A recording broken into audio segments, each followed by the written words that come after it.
So it's my pleasure today to talk to Jane Halliday, who is leading her gypsy jazz group, Jane's Jazz Addiction, at the next Louisville Jazz Society Signature Series concert, which takes place at the cafe next to Paristown Hall on Sunday, August 27th at 7 p.m. Hi, Jane. Thanks so much for taking the time to talk to me. So let me talk a little bit about your career and how you ended up playing swing jazz or gypsy jazz. So you've had a really varied musical career, but you began your professional music life as a classical violin player, correct? So correct, and I still am one. And you earned a degree in music from a music performance from U of L, correct? Uh-huh. Yeah. So how did a classical player like you become interested in jazz and more specifically in swing or gypsy jazz? The short answer is Ben Andrews. But Ben Andrews is a guitar player. And when I was in college, I met Ben because he was in love with my roommate. This is when I was in college the second time at U of L. And I had a roommate who was French. So Ben got a record from his mother. I'll try to make this short, but it was Django. And because it was Parisian and it was an actual record, it was an old record. So Ben falls in love with this woman, and because of that, he falls in love with this particular style of jazz. And back then, no one really around here was listening to gypsy jazz. So Ben comes to, he says to me, Jane, you have got to do this music with me. And I said, oh, Ben, I don't have time for that. I'm in music school. I'm doing, Brooke and Brahms, no way. So there came a point about maybe 8 years later, where I had some big changes in my life. And I realized I wanted to do something different. And I called Ben up. I said, okay, Ben, let's get going. And that's how it started. And that's where I learned the hard knocks. So what is it about this style of music, the music of Django Reinhardt and Stefan Grappelli, that attracts you? Let me put it another way. What sort of musical itch does playing this music allow you to scratch? Oh. Well, there's two things, I think. First of all, I'd grown up loving all kinds of music. So I wasn't just devoted to classical music in and of it, just it. But I also had listened to a lot of big band from my dad. And so there was just always something that I really connected with in that sort of groove of swing that came from this more orchestral style. But when I started to hear this smaller ensemble and the sort of the intimacy with the violin, but there's this very definite drive in it that you can really latch on to and then relax into. And so I found that really, really just invigorating. That was very lightness of being type music for me. But as a violinist, to sit there and listen to Stefan Grappelli, who was really not formally trained and playing as well, pretty well, as well, almost as any other sort of classical performer of his time, I'm baffled by his technique in that sense. So there were lots of different things all driving me. On top of that, though, is the desire to learn to improvise and express myself in that particular way. And I really, really wanted to take that on. I didn't know how much I wanted to take it on, but I did take it on because it was really hard. So in classical, music and notated music, you have a script, and what the challenge is to do it and to do it superbly, to make it your own, right? And to do that. But there is a roadmap. And in this, and in improvising, it's a different kind of roadmap. So I liked that idea of trying to figure that out. Well, that's really, I love a certain lightness of being and playing it. I love that description. But how did you make that transition from playing with the script to the improvisation? How difficult was that transition? I really do want to say this, and now it'll be out here recorded in super space or whatever you call this. But because I've had so many classical players ask me this question, and honestly, the main thing you have to do is learn to be uncomfortable with being embarrassed. And I mean that sincerely. For me, it was really, if I tell you about the very first time I went to a rehearsal with Ben and John, the bass player, John Thornberry, we got together and we were playing through some tune. I have no idea what it was. I didn't know how to read a lead sheet. I didn't know diddly, but I did know how to read the notated melody. So I was good with that. So then they get through the form and they turn to me, okay, Jane, it's your turn to do my solo. And I went, I got my bow up on the string. And I just burst into laughter of that kind where you just break down because you feel so embarrassed. So once you get used to being embarrassed, which people who know me well know I've embarrassed myself in many ways unintentionally. And so that makes it easier probably for me. But once you can do that, then you can let yourself go and try things. So you were improvising with Stevie Wonder, right?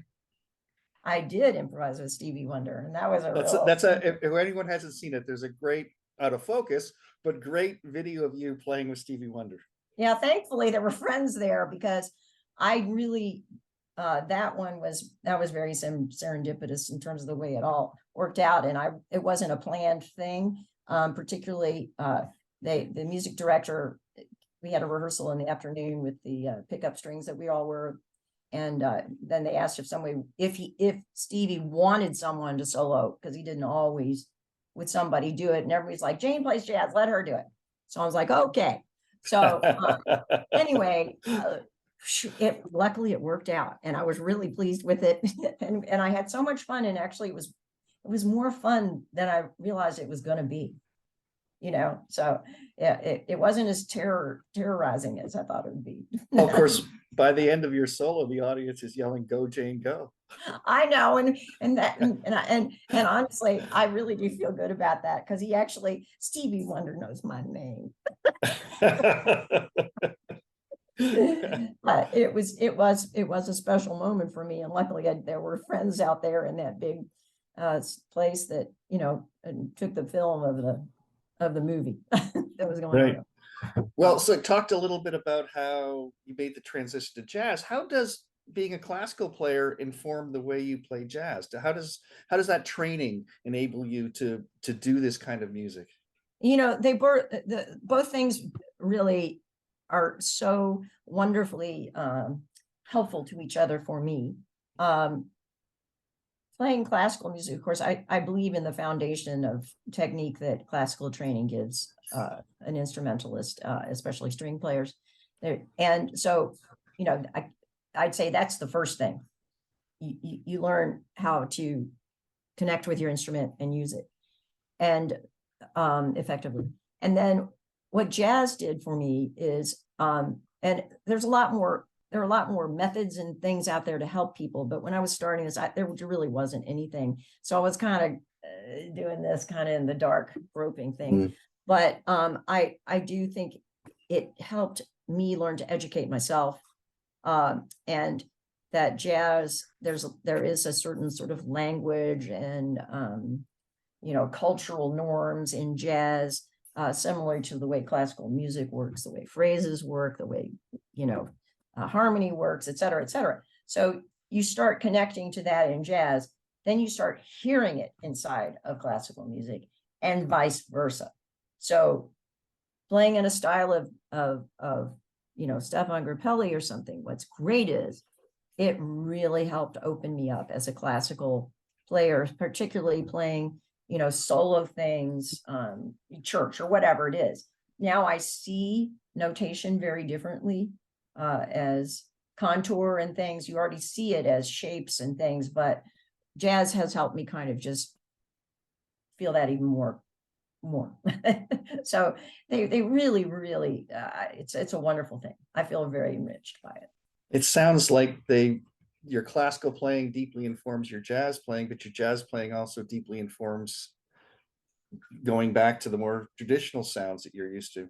They're both equally, equally informative. And I have background in early music also. So a lot of these things come together in ways where it kind of flips you out. You're like, oh my gosh, this modal stuff they're talking about in jazz, they were doing that in 800, in the Middle Ages. What is the big deal? I mean, chant was not notated for quite a while. And it's like, it's the same thing as some doing a modal, not the same thing, but there are so many places where these things come together where you're just like, oh, that's cool.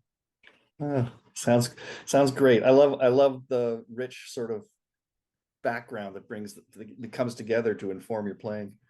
Can you tell us a little bit about the origins of the band, Jane's Jazz Addiction, that we'll be hearing on Sunday, August 27th? That's some good alliteration, ain't it? Yeah. Well, not so easy for me, but so I've played many years with a wonderful band called Swing 39, and that started off with Ben, and Ben was the real driver and force of gypsy jazz for the first 10 years in Louisville, Kentucky.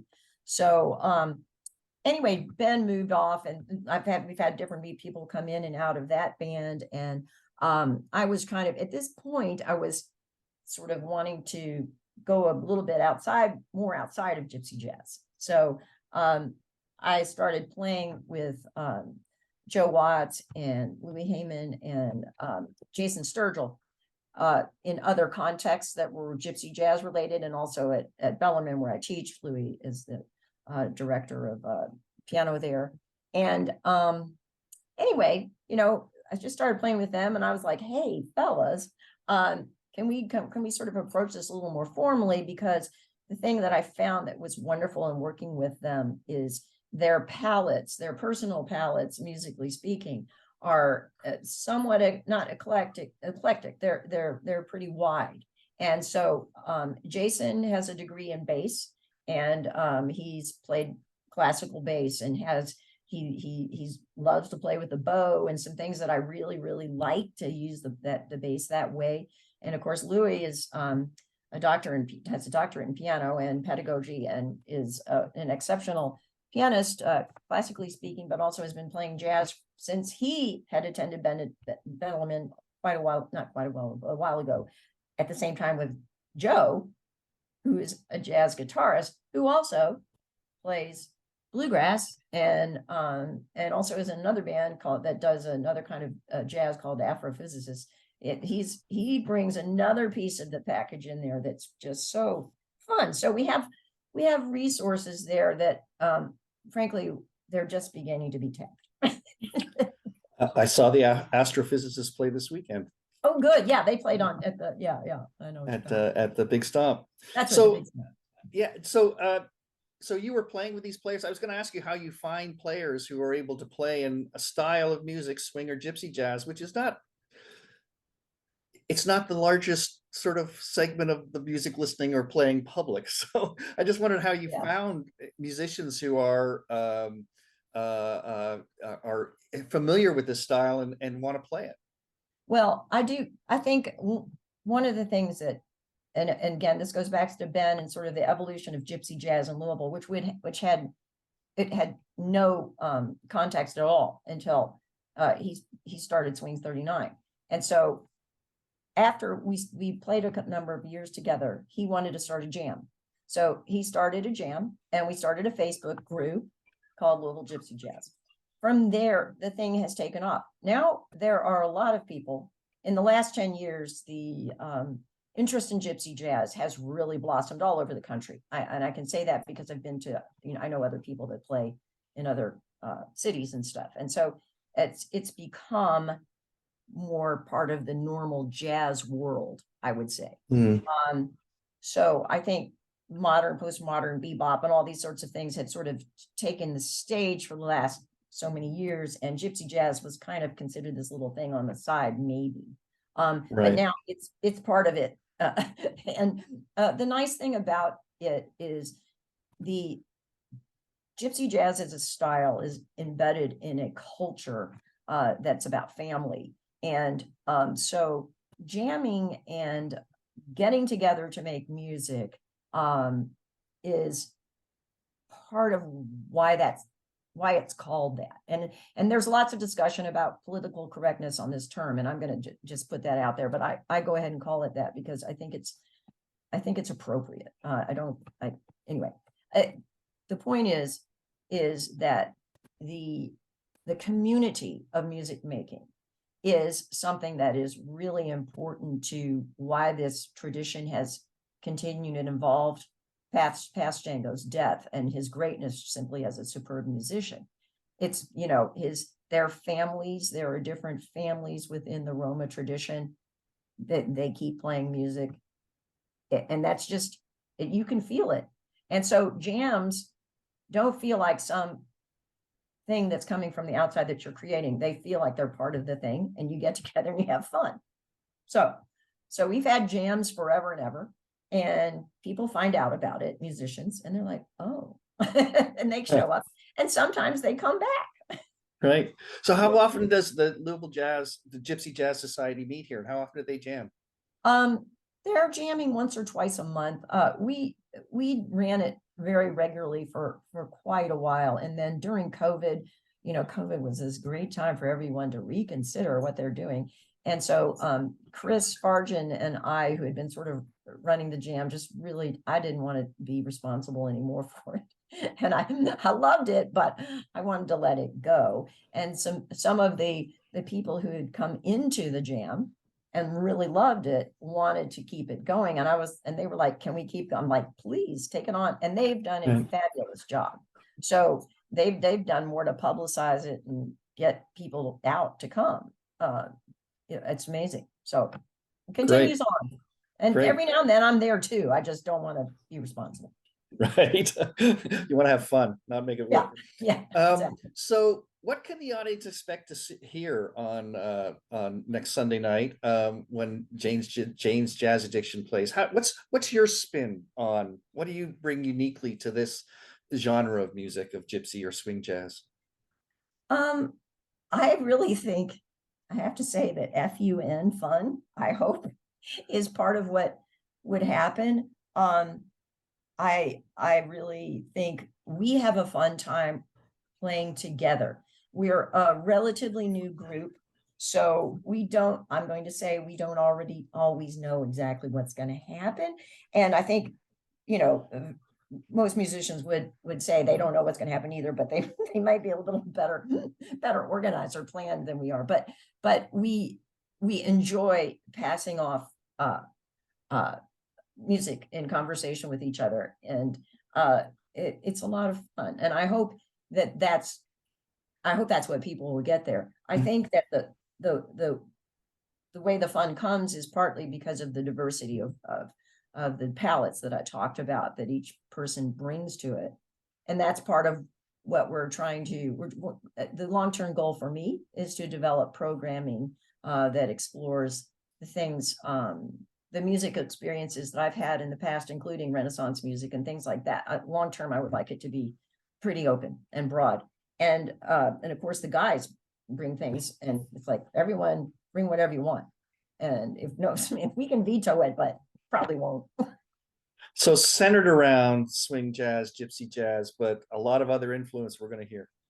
Yeah, and it'll be gypsy jazz, but there's going to be some other stuff. There's going to be probably a Miles Davis tune in there.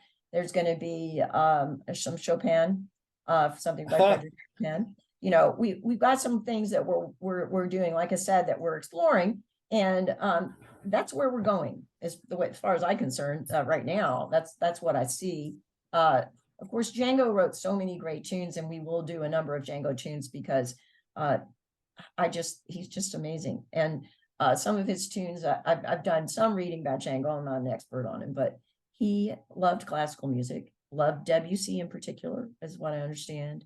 And I'm not I'm not an expert at all on jazz theory and how all that works, but you can hear in some of the ways he uses chords and things that these kinds of developments from Debussy and other classical composers were part of his hearing. I have to believe that, but that's me. Good. Well, this sounds really exciting. I'm really looking forward to hearing the show next Sunday. And I'm glad you were able to have a chance to describe the kind of stuff you're doing. So thanks for sitting down with me today. Again, we're excited to see your band play next Sunday. That's Jane's Jazz Addiction. It's playing at the Cafe, 731 Brent Street, next to the Paristown Hall, on Sunday, August 27th at 7 p.m. as part of Louisville Jazz Society Signature Series. Thanks so much for Well, sitting down with me. thanks, Glenn. I hope I'll see you all there.